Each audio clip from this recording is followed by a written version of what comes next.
666.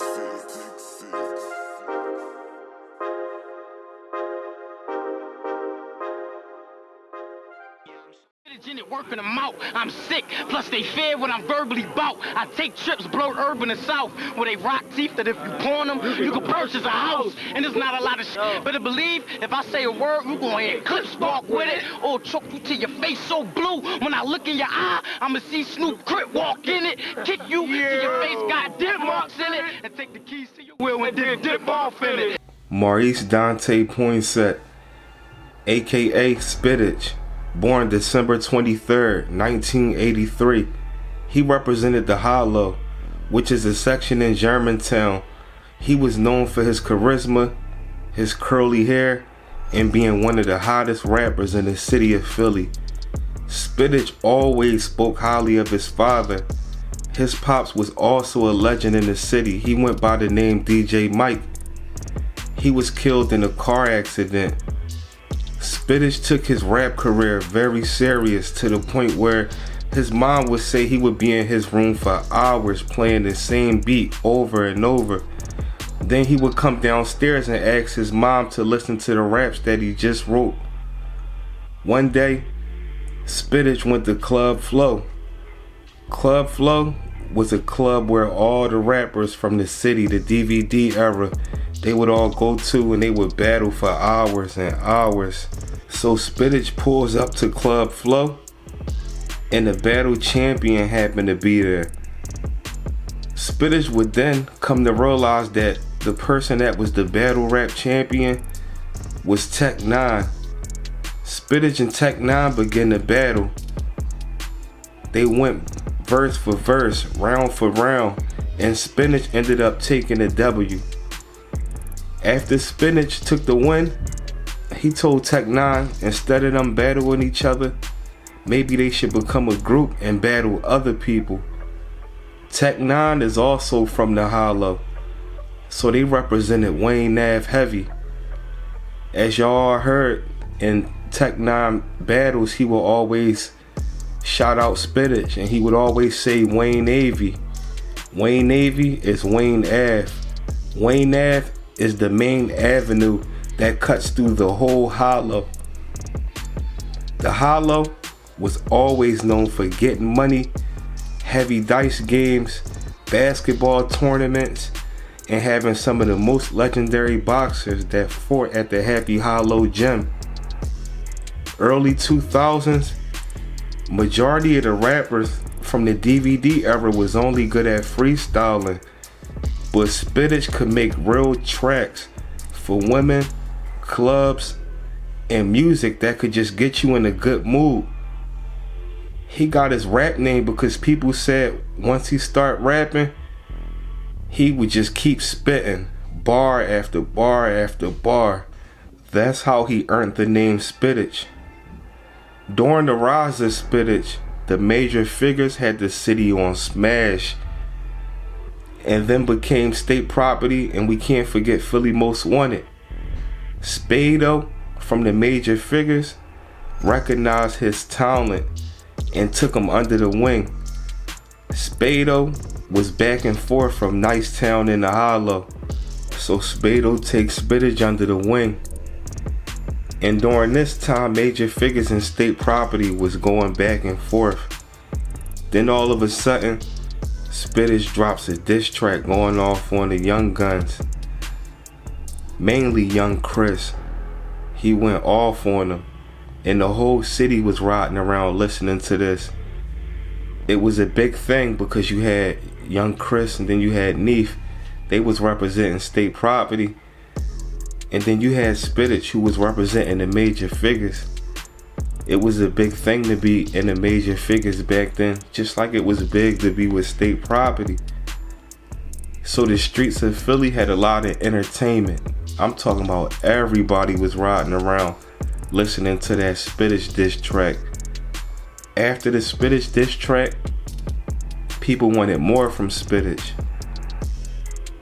So little did people know was, after that, we heard Spittage on a bunch of major figures mixtapes after that. He was smoking everything. So Spado showed love and he kicked the door in and brought him in the figures, and the figures embraced Spittage. You would see him with that major figures gear on. Spittage was staying about 2 blocks or a block over from young Chris and Neef. So one day, Chris and Neef had saw Spittage and they rolled on him. Spittage get back to his section of the hood and tell all his folks, and things was about to escalate. But then all of a sudden, Spittage told his peoples like, man, don't even worry about it. Let's just get to work. Let's get this money. He was also close friends with Hollow Man. Hollow Man from the Paper Chasers.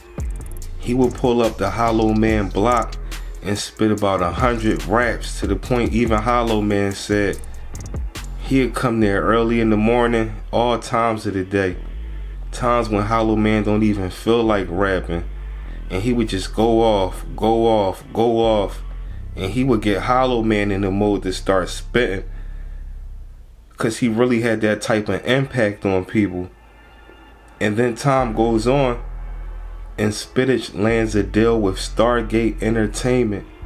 He even had his picture on the side of the Scepter bus. Spittage and Kim Rawdon dropped a double disc. They dropped a double disc album, raw footage from the Ave to the Ave. Time goes on, he would then get invited out Hollywood to meet with producers. He was proud of himself, as he would call his sister and they would cry tears of joy over the phone together. He was big on taking care of his family, his brother, sister, his mom, baby mom, and he also had a daughter. From that day on, he went out Hollywood and met with those producers, and he went by the name of Hollywood Spittage. Everybody addressed him as Hollywood Spittage, because at the time the DVDs was on the uprising and people was just in the hood. They was rapping, but they wasn't doing the business aspect of things.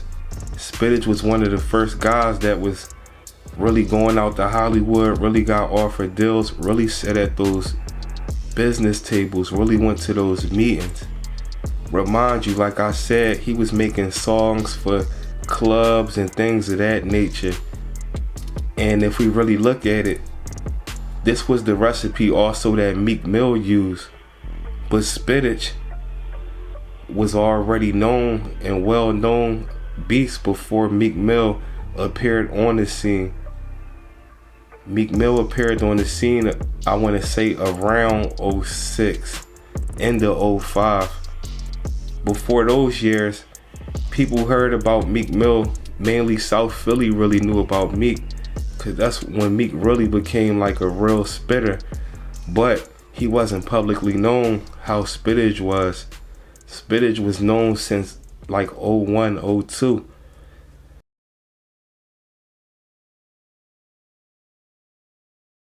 Spittage would call his girl, which he had a child with, a daughter to be precise, and he tells her he want to pick his daughter up. He want to take her outside and play. So as him and his girl, they meet, and he picks his daughter up. He takes his daughter. He goes to the park, have a day with his daughter, along with his brother and another friend. They played at the park and, did father and daughter time. As a few hours go by, he calls up his girl and was like, you know what, like I need you to basically pick our daughter up. So he was also explaining that he had a show that evening, and it pretty much, him and his homies was pretty much about to start traveling to get to the show. So his girl comes up, pick their daughter up. So as she picked their daughter up, she asked Spittage, what's all these people out here for? Spittage said, I'm about to leave. Then his girl was like, we don't talk like that. We don't say we gonna leave. You going to leave. You're going to a show. Then Spittage repeats himself and said, I'm about to leave. while he was smiling from ear to ear. Eventually his girl was like, okay, see you later. She pulls off. About 5 minutes after his girl pulls off with his daughter, a guy pulls up to the crowd with Spittage. Spittage had about 20 people with him. So a guy pulls up and starts shooting in the crowd. Spittage was hit in the chest. He ran to a friend's house as he was bleeding, and the friend had took him to Temple Hospital. The hospital was packed with family and friends. It began to get hostile to the point where the nurses had to come out and they had to tell everybody to calm down. Calm down, we need silence in the hospital. Then some more time goes by, and then the doctor eventually comes out, nodding his head, and he tells everybody that they couldn't save him. A bullet had hit a major artery, and as they tried to give him blood, the faster the blood came out of the artery. The guy that came up shooting wasn't even coming for Spittage. Spittage ain't have no beefs and no problems. All he did was rap, have good energy, motivate people, and try to help people.